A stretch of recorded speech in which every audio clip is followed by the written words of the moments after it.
আজকে তোমাদের সামনে যে কেকটি নিয়ে চলে এসেছি এটা একটা 1 পাউন্ডের black forest simple theme cake. তো এটা আমাদেরই কমপ্লেক্সের একজন করতে দিয়েছিল তার হাজব্যান্ডের জন্মদিনের জন্য। এরা এর আগে আমার কাছ থেকে প্রচুর কেক নিয়েছে। এরা এমন একজন কাস্টমার, এরা আমার কাছ থেকে সমস্ত ফেস্টিভে তাদের বার্থডে, অ্যানিভার্সারি, ভ্যালেন্টাইন্স ডে, তারপরে জন্মাষ্টমী সবেতেই কেক নিয়েছে। সুতরাং মানে এরা আমার কেক খেতে খুবই ভালোবাসে।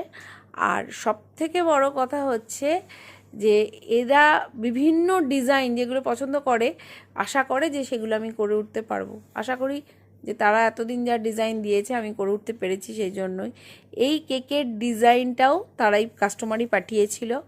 আর কেকটা যেহেতু কমপ্লেক্সের মধ্যেই, সেহেতু আমার ডেলিভারি করতে কোনো অসুবিধা হয় না, মানে তারা নিজে বাড়িতে এসে ডেলিভারি নিয়ে গেছে। তো যাই হোক, কেক করতে দেওয়ার সময় তোমাদের কাছে একটাই রিকোয়েস্ট, একটু যদি আগে থেকে অর্ডার করো তাহলে খুব ভালো হয়। কেন একটা ভালো কেক করতে গেলে অন্তত 5 থেকে 6 ঘন্টা কেকটা রেস্টে থাকতে হয়। কেকটার প্রথমে বেস তৈরি করতে হয়, তারপরে সেটা ঠান্ডা হতে হয়, তারপরে সেটাকে ক্রিমিং এবং ফ্রিজে সেটিং, সব মিলিয়ে 5 থেকে 6 ঘন্টা তো লেগেই যায় একটা সিম্পল ছোটো কেক করার জন্য। তো যাই হোক, আর এই কেকটা সম্পর্কে আমার কিছু বলার নেই। কেকটা যে ডিজাইনে, সেটা তার আগেও আমি এই ডিজাইনে, সেম ডিজাইনে 5 থেকে 6টা কেক করেছি।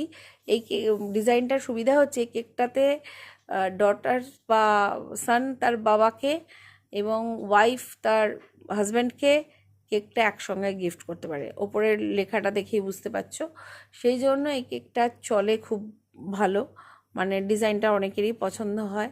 আমার এটা নিয়ে 5th টাইম এই ডিজাইনটা করা। হ্যাঁ, তুমি বলতে পারো যে ওপরের ডিজাইনটা সেম থাকে, ড্যাড বা হাজব্যান্ড লেখাটা, কিন্তু আদার্স যে চারপাশের ডিজাইনটা সেটা কিন্তু বদলে যায়। আর আমি আর একটা জিনিস বলি তোমাদের, গুগল থেকে বা পিন্টারেস্ট থেকে তোমরা যে আমাকে যে আর ডিজাইন পাঠাও, আমি হুবহু সেম কিন্তু কেক করি না। আমার নিজস্ব একটা টাচ রাখার জন্য আমি একটু ডিফারেন্ট করে দিই, যাতে বোঝা যায় যে এটা আমার কেক। পরে যদি তোমরা ফটো দাও তাহলে যেন বুঝতে পারে সবাই যে এটা অন্য কেক। তো যাই হোক, আজকের মতো এইটুকুনি। আবার তোমাদের সামনে নিয়ে চলে আসবো একটা নতুন কেক, নতুন গল্প।